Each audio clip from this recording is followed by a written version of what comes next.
Nous savons tous que l'eau et l'électronique ne font pas bon ménage.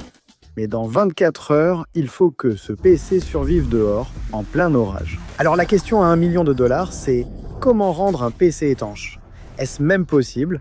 Découvrons-le. La raison pour laquelle l'eau est si dangereuse pour l'électronique peut s'expliquer avec toutes ces petites pistes ici. Toutes ces lignes représentent une autoroute pour l'électricité, reliant deux composants sur une carte mère. L'électricité circule uniquement là où sont ces autoroutes. Cependant, si on introduit de l'eau, tout à coup, on les contourne complètement, permettant à l'électricité de passer d'une piste à l'autre là où elle ne devrait pas aller. On parle d'un court-circuit électrique qui peut détruire un ordinateur. Il faut donc l'éviter. Par le passé, j'ai essayé d'utiliser quelque chose comme du Flex-Seal pour recouvrir complètement une carte mère afin que l'eau ne puisse même pas atteindre les pistes dès le départ. Une solution similaire consiste à utiliser ce spray hydrophobe qui repousse l'eau, mais les deux ont le même problème. Ces solutions pourraient recouvrir toutes ces pistes. Cependant, un ordinateur est bien plus complexe et comporte plusieurs pièces connectées entre elles. Même avec beaucoup de Flex-Seal, il reste des pièces séparées et des éléments mobiles comme les ventilateurs. Donc pour permettre cela, des espaces sont nécessaires, mais ce sont ces espaces par lesquels l'eau peut s'infiltrer et détruire l'ordinateur. Alors, que fait-on? J'ai beaucoup réfléchi à ça et j'ai une idée, mais honnêtement, je ne sais pas si ça va marcher. Donc il va falloir me suivre un instant. Mon hypothèse actuelle, c'est qu'on peut utiliser un liquide pour en contrer un autre. Encore une fois, le problème avec l'eau, c'est qu'elle aide à conduire l'électricité. Mais que se passerait-il si on utilisait un autre liquide qui ne conduit pas l'électricité et qu'on s'en servait comme barrière pour protéger notre ordinateur du liquide qui peut vraiment l'endommager? Si ça marche, je serais surpris mais aussi content. Alors, plus précisément, il s'agit d'une cuve d'hydrofluoroéther qui possède quelques propriétés uniques dont j'espère qu'on pourra pleinement profiter. Aussi, c'est dingue. C'est juste un gros bidon. Mais d'abord, on doit faire quelques expériences. Attends, comment on ouvre ce truc? On ne peut pas passer en dessous. On ne peut pas passer autour. Il faut passer à travers. Voyons si on peut en verser un peu. D'accord? Ce liquide peut ressembler à de l'eau, mais ce n'en est certainement pas. En fait, ce liquide transparent ne conduit pas l'électricité. Il n'est pas corrosif, il n'est pas toxique, et surtout, il est plus dense que l'eau. Hypothétiquement, ce récipient contient de l'eau. J'ajoute quelques gouttes de colorant alimentaire pour l'identifier. Maintenant, hypothétiquement, si on mélange ces deux liquides, quelque chose d'intéressant devrait se produire dans le sens où, vous pouvez voir deux lignes distinctes. Remarquez comment le liquide clair au fond est séparé du liquide rouge. Et c'est là la différence de densité. Cette séparation est la clé de notre concept de PC étanche. Parce que si on peut immerger notre PC dans le liquide clair du fond, ça veut dire qu'aucune goutte de pluie ne pourra l'atteindre. Et c'est ce que nous faisons aujourd'hui. Mon Dieu! Trouver le bon liquide pour cette expérience m'a demandé beaucoup de recherches que j'ai dispersées dans diverses notes de ma base Notion, risquant normalement de perdre des informations et détails déjà trouvés. Mais récemment, j'ai utilisé le sponsor de la vidéo d'aujourd'hui, Zapier, pour m'aider à faire le lien entre mes notes et mon instance Claude. Cela m'aide encore plus à organiser toutes ces pensées dispersées. Grâce à la configuration MCP de Zapier, je peux facilement demander à Claude, en anglais courant, de repérer chaque mention de l'étanchéité des PC dans mes milliers de notes Notion. Et en un clic, il peut résumer toutes ces recherches passées et mettre en avant des informations que j'aurais potentiellement oubliées, ce qui serait sûrement le cas. J'ai des notes vieilles de 5 ou 6 ans, et il est facile d'oublier ce qu'on a écrit à l'époque. Avec Zapier Connected, je peux demander à Claude de créer une nouvelle note dans Notion à partir des résumés, sans changer d'application ni copier-coller. Il me suffit de le demander. Mes recherches passées sont désormais regroupées et organisées dans mon outil préféré. Configurer cela avec Zapier MCP est bien plus simple qu'on ne le croit. Vous pouvez également connecter plus de 9000 applications via le modèle contexte protocole pour répondre à tous vos cas d'utilisation. Je vais laisser quelques informations ci-dessous sur la façon dont vous pouvez commencer à créer des intégrations MCP ultra personnalisées avec Zapier, à qui nous voulons aussi adresser un immense merci pour avoir sponsorisé cette vidéo. Mais bon, revenons à l'étanchéification de notre PC, ou du moins à notre tentative. Idéalement, si on utilise un récipient transparent, quelque chose comme celui-ci, pour qu'on puisse voir les composants immergés dans le liquide. Et je pense que ça nous donnera suffisamment d'espace. Donc maintenant, il nous suffit de transférer tous nos composants d'ordinateur dans ce grand bac. Mais ce que je ne sais pas, c'est si j'ai assez de liquide pour tout immerger complètement. Pour être honnête, un gros baril de ce HFE, ce n'est pas donné. Donc j'espère vraiment que ça va marcher. Mettons aussi l'alimentation ici en bas. Très bien, allons-y et sortons tout ça. D'accord ? Maintenant, comme je ne sais pas si ça va marcher, je pense qu'on doit juste essayer en allumant le PC et en versant une bonne quantité de ce liquide sur l'ordinateur. Je sais que ça pourrait paraître idiot si ça ne marche pas, parce que j'aurais juste détruit un ordinateur pour rien. Mais est-ce vraiment pour rien si on essaie ensemble de voir si on peut rendre un PC étanche comme ça?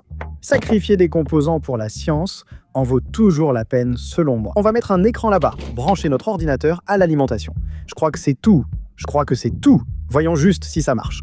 Je suis tellement curieux. Je ne veux pas oublier de brancher une souris et un clavier à l'avance aussi. Essaie d'aller brancher ça ici. Il est possible qu'on doive utiliser un riser pour que le GPU soit plus à plat, car je ne sais pas si on a assez de liquide. Et chaque composant de ce PC doit être complètement immergé dans ce HFE. Sinon, l'eau de pluie va de toute façon provoquer un court-circuit. La question est-ce qu'on devrait le faire à l'avance ou est-ce qu'on devrait juste tenter notre chance? Plus j'y pense, plus je me dis qu'un riser va être nécessaire. Alors allons-y et installons-la tout de suite. Ce sera plus simple une fois sec. On peut maintenant insérer le câble riser. J'espère qu'il est compatible avec la génération PCI. Normalement, ça ira. Et maintenant, on peut le clipser ici à la place. Maintenant, la question est, où peut-on encore gagner de la place? Je pense que c'est un peu plus prometteur. Maintenant, c'est juste un peu plus haut que l'alimentation. Très bien, on va essayer ça. Bon, ça veut dire qu'il est temps de verser ce liquide sur notre ordinateur. Allumons d'abord le PC pour savoir tout de suite si ça fonctionne ou pas. D'accord, ouais. Donc, on va actionner cet interrupteur. Les broches de mise sous tension sont maintenant cachées sous la carte graphique. Ce n'est pas idéal. Mais si j'appuie très délicatement comme ça. D'accord. Boum bébé. Bon, notre PC est dans une boîte. C'est le moment de verser le liquide. Cet écran a été détruit d'une manière ou d'une autre. Ça, c'est pas bon du tout. Bon, allons-y. Prenons un autre écran. Je suis content qu'on ait testé ça à l'avance. Celui-ci est moins stable, mais avec de la chance, il fonctionnera. Essayons encore. On allume l'interrupteur et espère un signal. Boum bébé. D'accord, notre PC dans son état initial fonctionne, ce qui veut dire que maintenant, on doit verser un peu de liquide dessus. En théorie, ce liquide n'est pas censé conduire l'électricité. Donc verser dessus devrait être sans danger, même si c'est un peu étrange, je l'admets. On saura si ça casse, si cet écran devient noir. D'accord, on y va. C'est vraiment lourd. C'est tellement lourd. Mon Dieu. Maintenant, je vais dire que ce n'est pas du HFE pur. Il est en fait mélangé avec un peu d'alcool isopropylique, environ 15% d'IPA. Alors, comment cela va-t-il impacter l'ordinateur? Eh bien, je sais que l'alcool isopropylique ne conduit pas non plus l'électricité, ce qui est fantastique. Mais il s'évapore assez rapidement. Bon, je veux dire, on a encore pas mal de chemin à faire. Comme vous le voyez, notre ordinateur fonctionne encore malgré tout ce liquide. À ce stade, la carte mère est presque entièrement immergée. En fait, c'est plutôt cool. C'est probablement le bon moment pour vous rappeler de ne pas essayer de reproduire ce que vous me voyez faire chez vous. Je suis sous la surveillance stricte de 2 slushiens qui veillent à ma sécurité. Maintenant, comme l'alcool isopropylique s'évapore assez rapidement, je ne suis pas vraiment sûr de combien de temps ce liquide restera dans un récipient comme celui-ci. Lorsqu'il est exposé à l'air, eh bien, c'est là qu'il s'évapore. Heureusement, il est censé pleuvoir dans les 12 prochaines heures à partir de maintenant. Une fois cela submergé, nous testerons avec un tuyau, puis verrons si nous sommes prêts pour les vrais éléments. Oula, merde, d'accord. Ça veut dire main libre. On a la solution, il suffit de le poser ici. D'accord. À ce stade, notre carte mère est complètement submergée. Vous pouvez voir que notre câble USB est entièrement sous l'eau. Ensuite, c'est la RAM. Elle est aussi sur le point d'être sous l'eau. Enfin, je suppose. Sous cet autre liquide. Il reste encore du chemin pour submerger la carte graphique et l'alimentation. Honnêtement, il en reste moins, donc je suis un peu nerveux de manquer de liquide. Si c'est le cas, on s'en occupera quand on y sera. Le ventilateur du processeur crée un petit tourbillon. Il éclabousse tout le liquide partout. C'est un peu fou. Je ne sais pas si ce liquide s'évapore plus vite qu'il ne coule. Il ne peut pas s'évaporer aussi rapidement, mais regarde. Juste ici, tu peux le voir s'évaporer en temps réel. À chaque fois qu'il y a une goutte, elle disparaît instantanément. Ça veut dire qu'on perd pas mal de liquide juste parce qu'il disparaît comme ça. Qu'est-ce que tu fais maintenant? Maintenant, tu peux voir que notre ordinateur est sous quelques centimètres de ce liquide. Et on émet toujours un signal, ce qui est un signe fantastique. Très bien. À ce stade, ce récipient est vide. Comme tu le vois, nos composants ne sont pas totalement immergés et l'alimentation l'est presque. Notre processeur et carte mère sont sans doute protégés, mais la carte graphique a trop de parties exposées hors du liquide. Donc je vais éteindre notre ordinateur. On va peut-être devoir utiliser le circuit graphique intégré ou trouver un autre récipient pour que tout rentre à l'intérieur. Vérifions rapidement si le circuit graphique intégré fonctionne. Retire tout le liquide pour tout récupérer. Maintenant, branche le câble HDMI sur la carte mère. Et maintenant, le moment de vérité. Allons-y et pourquoi ça ne s'est pas allumé? D'accord, c'est bon. Nous avons réussi à redémarrer. Je ne sais pas s'il y a une partie graphique intégrée dans ce processeur. Attendons un instant. Attendons. Dommage qu'il n'y ait pas de partie graphique intégrée. Maintenant, on perd du liquide très vite. Donc à la place, je vais simplement ajouter une carte graphique plus petite parce que l'autre RTX était un peu trop grosse. Celle-ci est beaucoup plus petite. Ajoutons-la au montage. Ces composants sèchent incroyablement vite après passage dans ce liquide. C'est fascinant. Ils utilisent en fait ce liquide dans les bibliothèques pour éteindre les incendies parce qu'il ne pénètre pas dans les pages des livres. Il éteint les flammes sans abîmer les livres. Bon, voyons si cette carte graphique va fonctionner. D'accord? Ça tourne. S'il te plaît, donne-nous une image. Ce serait fantastique. On manque de temps. Je vois ce liquide s'évaporer. Incroyable, on reçoit un signal. Voyons si on peut le plonger dans le liquide. D'accord. Donc idéalement, à ce stade, tous les composants électriques principaux sont sous le liquide HFE. Maintenant, je sais que certains de ces ventilateurs sont encore exposés, mais au moins les composants principaux, non. Comme la puce GPU elle-même est sous le liquide. La carte d'alimentation principale est sous le liquide. Comme il n'en reste plus, il faudra faire avec. Il se peut aussi qu'on n'ait pas le temps d'attendre que cela change. Donc je vais prendre un tuyau et on va arroser cet ordinateur pour voir si on l'a vraiment rendu étanche ou pas. J'espère que ce sera le cas. Ouvrons aussi MSI Afterburner pour mesurer la température du processeur durant l'expérience. Et lançons un jeu vidéo, par exemple The Binding of Isaac. Voyons si on a bien rendu notre PC étanche. Allons-y, pulvérisons un peu d'eau dessus, mec, je risque de le regretter.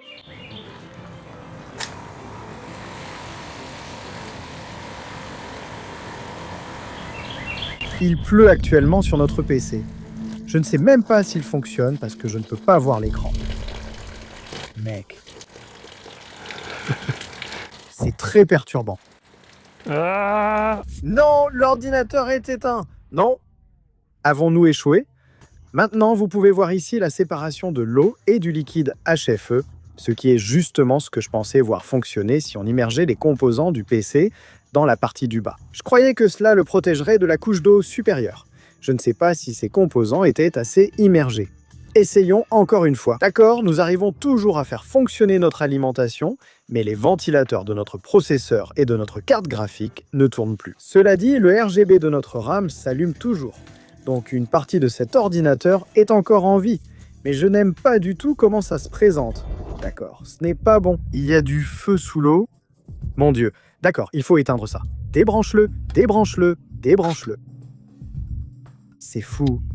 Malgré le fait qu'il y ait une séparation claire entre l'eau et ce liquide, quand des remous les poussent l'un contre l'autre, certaines gouttelettes d'eau ont très bien pu pénétrer dans l'électronique de notre ordinateur. Ce que je suppose, c'est ce qui s'est passé. En plus, ça a pris feu. Ce qui est un peu fou. Ça semble dangereux maintenant.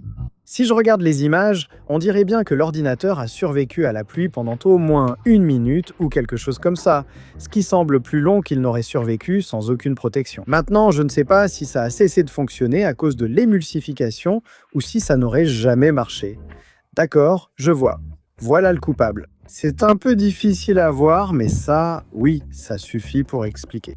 Une partie du module VRM n'a pas apprécié la quantité de tension envoyée au processeur. Et donc ce module régulateur, eh bien, il a un peu grillé. Oui, ça se tient. C'est exactement là où il y avait les flammes. Je crains qu'il soit impossible de faire fonctionner cette carte mère. Je suis déçu que ce PC n'ait pas marché avec notre idée d'étanchéité, mais je ne veux pas abandonner. Je veux donc essayer avec un autre PC, un Raspberry Pi. Donc c'est un ordinateur complet. Mais je pense qu'il tiendra entièrement dans la couche HFE de notre récipient. Nous n'avions pas assez de liquide pour immerger un vrai PC de bureau. Je suis prêt à sacrifier un autre ordinateur pour vérifier si cette idée d'étanchéité fonctionne, car je pense que ça devrait marcher. Retentons. C'est aussi mon ordinateur CyberDeck sur lequel je travaille encore. Donc si celui-ci casse, je vais vraiment être triste. Très bien. Notre ordinateur est allumé et fonctionne. Il est temps de l'immerger. J'aurais aimé pouvoir enlever facilement cette couche d'eau. Je n'y avais pas pensé. J'aurais dû le faire avant. Allons-y, ajoutons du colorant alimentaire rouge, car je suppose qu'il y a une séparation parfaite ici, le liquide HFE étant plus dense. Mais si ce n'était pas le cas, et si ça se mélangeait un peu bizarrement avec l'alcool isopropylique et que ça passait dans la couche inférieure? Je ne sais pas vraiment. J'essaie de mélanger davantage. En mélangeant, on voit le liquide clair, puis le rouge l'engloutit aussitôt. Je dois vérifier si ce concept marche vraiment. Donc je vais immerger mon CyberDeck Raspberry Pi. Et si ça casse, paix à son âme. Bon, je vais essayer de repousser toute l'eau, puis plonger notre CyberDeck. C'est tellement idiot. Ou alors je ne devrais pas faire ça. Je devrais peut-être juste le plonger aussi vite que possible. Bon, tant pis, on y va. Ça fait beaucoup de bulles. Mon Dieu, maintenant je dois le brancher à l'alimentation. Franchement, je ne recommande à personne de faire ça chez soi. Honnêtement, je commence à trouver ça un peu idiot, même selon mes critères. On a déjà eu un incendie aujourd'hui, j'espère en éviter un autre. Le câble d'alimentation est branché d'un côté. Mec, moment de vérité, on devrait voir une lumière verte. Oh, mec, c'est pas possible. On dirait que ça marche. Le colorant alimentaire rouge donne un aspect un peu bizarre. Ça fonctionne ? Il passe par une séquence de démarrage. Je n'arrive pas à lire l'écran, mais l'écran est allumé. Regardez, on peut même voir que l'alimentation du Raspberry Pi ne faiblit pas du tout. Les gars, je crois que l'idée d'étanchéité fonctionne vraiment. Cet écran est allumé. D'accord ? Tu peux voir l'écran si je mélange, mais je préfère éviter car je pense que c'est ce qui a détruit l'ordinateur la dernière fois. Simulons la pluie une dernière fois pour voir si cet écran reste allumé. Parce que si c'est le cas, on aura prouvé que ce concept tient la route. Alors, voici la simulation de pluie. Encore une fois. Souhaitez-lui bonne chance. Il pleut maintenant sur notre ordinateur Raspberry Pi. Bonne chance. Oh, d'accord, c'est un peu difficile à dire. Je vois toujours un écran. Les gueules, ça fonctionne toujours. Mon Dieu, c'est vraiment absurde. D'accord. D'accord, ça correspond mieux à la façon dont je pensais que ça aurait dû fonctionner. Mais j'ai l'impression d'avoir tiré quelques leçons. La première, c'est que j'ai clairement sous-estimé à quel point les gouttes de pluie allaient pénétrer la surface réelle de la barrière liquide. Parce que quand les gouttes de pluie tombent, elles ne vont pas simplement rester sur la couche supérieure. Elles vont rebondir jusqu'au fond, puis remonter lentement vers le haut. Mais cette intrusion dans l'électronique, même brève, reste très dangereuse.